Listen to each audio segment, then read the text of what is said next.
नमस्कार, आप देख रहे हैं स्पेशल इंडिया न्यूज़ मेरे साथ और मैं बादल कुमार। तो आज हमारे साथ जुड़े हैं कांग्रेस के वरिष्ठ नेता एवं भागलपुर के विधायक अजीत शर्मा। तो इनसे जानने का प्रयास करेंगे भागलपुर की समस्याओं से लेकर भागलपुर की अब तक की उपलब्धि के बारे में, और आने वाले समय में विधानसभा की चुनाव भी है, सभी बातों को रखेंगे। और ख़ास करके बिहार में बढ़ते अपराध, बढ़ते भ्रष्टाचार और महिलाओं की सुरक्षा को लेकर इन सभी बातों को जानने को। और हाल ही फिलहाल में आप लोगों ने हमारे वीडियो में ज़रूर देखा होगा किस प्रकार के बाढ़ पीड़ित लोग जो है हवाई फील्ड में या मतलब पलायन करके किसी दूसरे जगह पर रह रहे हैं। इन सभी बातों को रखेंगे और जानने का प्रयास करेंगे। सबसे पहले हमारे स्पेशल इंडिया न्यूज़ चैनल में सर स्वागत है। आपको भी धन्यवाद। सर सबसे पहले बात हम ये जानना चाहेंगे कि सर भागलपुर की अब तक की उपलब्धि सर हम एक बार आपके शब्दों से जानना चाहेंगे, क्योंकि हम अपने चैनल के माध्यम से सर आपसे पहली बार जुड़े हैं सर। नहीं, उपलब्धि भागलपुर का क्या है, पूरे बिहार की बात कीजिए। भागलपुर जहाँ तक उपलब्धि का सवाल है, मेरे कार्यकाल का तो भागलपुर क्या था मेरे जीतने के पहले, वो आपको जानकारी नहीं है तो वो जान लीजिए। सारी काम जो मेरी जनता ने ताकत दी है, 3 बार से मैं विधायक हूँ यहाँ, और जनता की आवाज़ में विधानसभा में बनता हूँ। विधानसभा में मैं जो भी आवाज़ बनता हूँ उसका पुस्तिका बना के जनता के बीच डालता हूँ मैंने क्या काम किया। आपको पूरा काम मैंने हर वर्ष मैं 200 सवाल उठाता हूँ तो आपको उतना सवाल तो बता नहीं पाएंगे, लेकिन उपलब्धियाँ हैं, जनता से पूछिए। मेरा काम है जनता की सेवा करना, जनता के लिए काम करना, चाहे वो भोलानाथ पुल हो, चंपा नाला पुल हो, चाहे विक्रमशिला सेतु समानांतर पुल हो, या 4 लेन नया जो बन रहा है पीरपैंती से लेकर मुंगेर उसकी बात हो, या ये जो NH अभी आप देखेंगे बनेगा। तो ये सारा चीज़ हम लोग आवाज़ उठाते हैं तो जनता का काम होता है। इसलिए उपलब्धियां तो है ही। जनता जिताती क्यों है चुनाव में? काम करने के लिए। हम ईमानदारी से काम कर रहे हैं, जनता के सम्मान के साथ काम कर रहे हैं।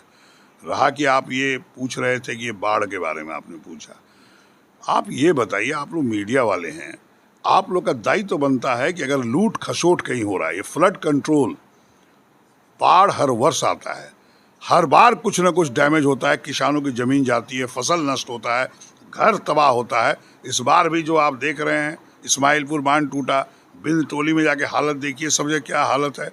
लोग बेघर हो गए हैं, उनके फसल नष्ट हो गए हैं, खाने की व्यवस्था अच्छी नहीं है।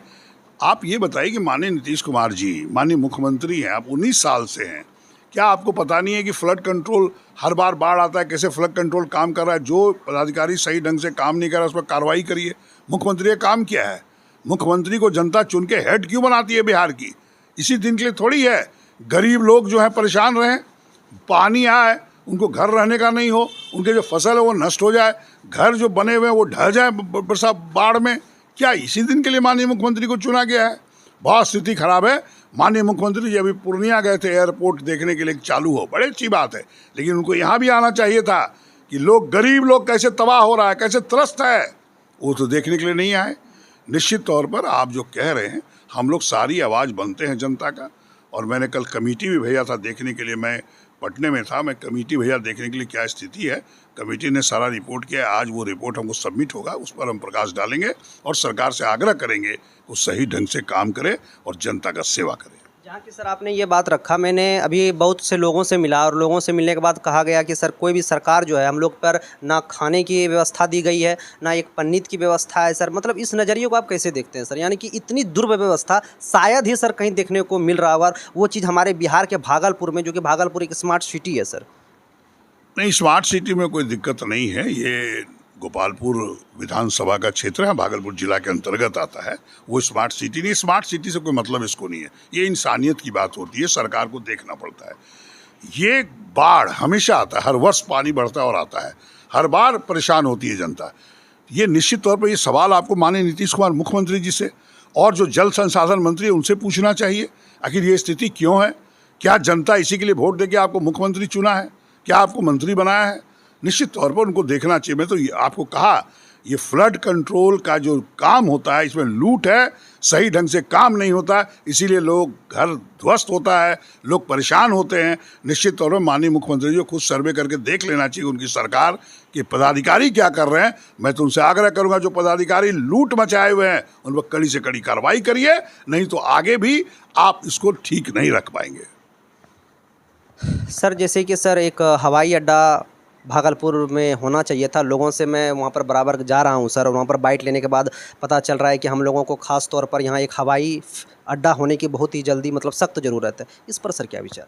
सर मैं 10 साल से 11वां साल चल जा रहा है मेरा विधायक हुए। हर साल मैंने विधानसभा में सवाल उठाया है कि हवाई सेवा इंटरनेशनल शुरू हो। गौराडी में ज़मीन भी है, मैंने कहा है, लोग सर्वे भी कर रहे हैं, लेकिन काफ़ी देरी है। मैंने माननीय मंत्री जो हमारे केंद्र सरकार में थे उस समय, सिंधिया जी, उनको भी पत्र लिखा था। उन्होंने जवाब दिया है कि सरकार अगर ज़मीन देगी तो मैं खोलूँगा। निश्चित तौर पर हवाई सेवा शुरू होने से किसानों को बहुत फ़ायदा है। किसान जो उपज करते हैं, इंडस्ट्री लेगा, उसका सही कीमत मिलेगा। यहाँ जो बुनकर सिल्क उद्योग पूरे विश्व में जाना जाता था, आज बुनकरों की हालत बहुत ख़राब है, सिल्क उद्योग ठप पड़ा हुआ है। अगर ये हवाई सेवा शुरू होगा, फिर से सिल्क उद्योग बढ़ेगा, भागलपुर का नाम होगा। जब भी कहीं एयरपोर्ट बनता है तो लोगों का विकास होता है, चाहे वो किसानों के फ़ायदे का हो, चाहे इंडस्ट्री लगाने की बात हो, फूड प्रोसेसिंग प्लांट लगाने की बात हो। चूँकि यहाँ पर आम, ये लीची और कतरनी चावल जो आपका देखे होंगे नामी है जगदीशपुर का, जो एक्सपोर्ट होता है, सब में विकास होगा और लोग आर्थिक रूप से मजबूत होंगे। निश्चित तौर पर मेरा आग्रह होगा आपके माध्यम से माननीय मुख्यमंत्री से जल्द एयरपोर्ट चालू कराइए, ताकि भागलपुर जिले का और अगल बगल 7-8 जिले का विकास हो सके। सर, बढ़ते अपराध बिहार में और बढ़ते भ्रष्टाचार, कहीं ना कहीं सर एक उदाहरण देखने को सबसे पहला सुल्तानगंज जो अगवानी पुल बार बार ध्वस्त हो जाती है, और बिहार में ऐसे कई जिले हैं जहाँ की सर पुल जो ध्वस्त हो जाते हैं, तथा महिला की सुरक्षा, इस पर आपकी क्या प्रतिक्रिया है? सर ये तो आपको माननीय मुख्यमंत्री से पूछना चाहिए कि आखिर ये पुल का डिज़ाइनिंग में क्या फॉल्ट है, क्यों गिर रहा है। 3 बार गिर गया, अभी पुल चालू भी नहीं हुआ। अभी हाल में एक पिलर फिर से धंस गए। जब पुल चालू हुआ तो कितने की जानें जाएंगी, इसका जिम्मेदार सरकार है। आपको बता दें, वही SP सिंगला जो वहाँ ठेकेदार है, भागलपुर में विक्रमशिला समानांतर पुल बना रहा है SP सिंगला। डिज़ाइन में क्या दोनों फ़र्क है? मैंने सवाल पूछा है पत्र के माध्यम से। अगर डिज़ाइन में कोई फ़र्क नहीं है तो यह भी गिरेगा, तो फिर जब बन जाएगा फिर जनता की जानें जाएंगी। इसलिए इस पर सरकार को सोचना होगा। उसके पदाधिकारी जो गड़बड़ी कर रहे हैं, आखिर उनके इंजीनियर्स भी तो डिज़ाइन दे रहे होंगे। SP सिंगला कॉन्ट्रैक्टर है, वो भी डिज़ाइन को देख रहे होंगे, चूँकि एक्सपर्ट हैं। लोग कहते हैं कि एक्सपर्ट ठेकेदार हैं, अगर गिर क्यों रहा है? ये सवाल तो जनता सरकार से जानना चाहते हैं। मैं भी आपके माध्यम से सरकार से जानना चाहते हूँ, उस पर आप सिंगला पे SP क्या क्या कार्रवाई किए हैं जो गलत पुल गिरा है, और अगर डिज़ाइन में फॉल्ट है, भागलपुर में बन रहा है, सब डिज़ाइन को सुधारिए। आपके इंजीनियर्स कर क्या रहे हैं, सुधार के फिर से बनाइए, ताकि जनता की जान उसमें न जाए, पुल ध्वस्त न हो सके। जिस तरह से महिलाओं की सुरक्षा को लेकर बार बार सवाल खड़े किए जाते हैं, अभी हाल फिलहाल में सर मुजफ्फरपुर में नर्स के साथ, और कोलकाता जो कि कहीं ना कहीं देश को झकझोर कर रख दिया है, सर इस पर क्या विचारधारा है सर? देखिए, बिना माँ बहन के तो हम लोग कोई धरती पर नहीं आ सकते, बहुत सम्मानित हैं। उनके साथ जो भी हो रहा है घटना है, ये बड़ा ही शर्मसार करने की बात है पूरे देश को। यह बिल्कुल अगर कोई सरकार नहीं रोक पा रही है, चाहे वो केंद्र सरकार हो, भागलपुर में भी, बिहार में भी रेपें हो रही हैं, अपराध की घटना बढ़ते जा रही है। ये किसका दोष है? सरकार का दोष है, उसको रोकना चाहिए। और जो पदाधिकारी यहाँ बैठे हैं, चाहे वो शराब माफिया, जो शराब बंदी है और शराब बिक रहे हैं, ये सब लोग जान रहा है। तो इस पर जो पदाधिकारी आदेश नहीं मान रहे हैं मंत्री का या मुख्यमंत्री का, उस पर कड़ी से कड़ी कार्रवाई होनी चाहिए। अगर आप कार्रवाई पदाधिकारी पर नहीं करेंगे तो अपराध रुकेगा नहीं। इसलिए माननीय मुख्यमंत्री से आपके माध्यम से आग्रह करेंगे, जो भी पदाधिकारी आपकी बात न सुने, अपराध को नहीं रोक सके, उन पर कड़ी से कड़ी कार्रवाई कीजिए। जैसे कि सर हमने अभी तिलका मांझी से आ रहे थे सर, और सबौर रोड में भी हमने देखा कि नगर निगम के कुछ ज़्यादा ही मतलब कचरा वगैरह, मतलब हमारी स्मार्ट सिटी में इस तरह दुर्व्यवस्था देखने को मिल रहा था सर, तो इस पर क्या मतलब कहना? बिल्कुल, मैंने सवाल भी उठाया है, मैंने पत्र भी लिखा है, और मैं बहुत बार विधानसभा में सवाल उठाया हूँ। कचरा प्रबंधन बिल्कुल सही ढंग से नहीं है। इसका जो वेस्ट कचरा हो या ड्राई कचरा हो, उसका प्रोसेसिंग होना चाहिए, जो सही ढंग से नहीं हो पा रहा है। निश्चित तौर पर ये नगर निगम क्षेत्र है हमारा विधानसभा, कचरा जो है वो यहाँ पर मुसहर टोली और मायागंज में फेंका जा रहा है, गंगा किनारे, जो उससे दुर्गंध आ रहा है, बीमारी फैल रही है। चंपा नाला पुल के आगे देखिए, रोड के किनारे पूरा कचरा फेंका जा रहा है। इसका प्रोसेसिंग प्लांट सरकार ने आदेश दिया है, पदाधिकारी नहीं बना रहे हैं, ये बिल्कुल गलत है। निश्चित तौर पर नगर निगम के कार्यों पर मेरा सवाल उठा है, विधानसभा में भी, आगे भी उठता रहेगा।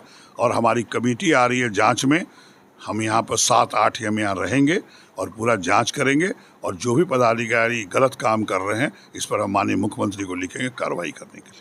सर, बाढ़ के समय में एक महिला से सवाल किए सर, तो उस समय महिला बोली कि हम जब भी जाते हैं पुलिस स्टेशन तो वहाँ से हमें बताया जाता है प्रशासन के द्वारा कि पानी का क्षेत्र है, हम कैसे जाएंगे आप लोगों को समस्या देखने के लिए। तो ये कहीं ना कहीं सर प्रशासन के द्वारा गैर जिम्मेवाराना है या नहीं है सर? नहीं, पहले प्रशासन तो बाद में आता है, पहले सरकार के द्वारा गैर जिम्मेदाराना है।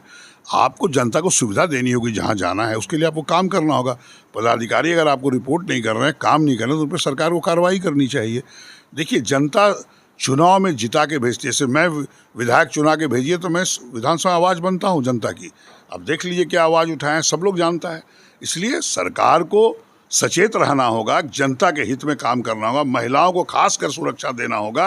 अगर आप नहीं देंगे, जनता 2025 में आपको जवाब देगी। लास्ट और आखिरी, ये विधानसभा चुनाव जो आने वाले चुनाव में किस प्रकार की तैयारी है सर?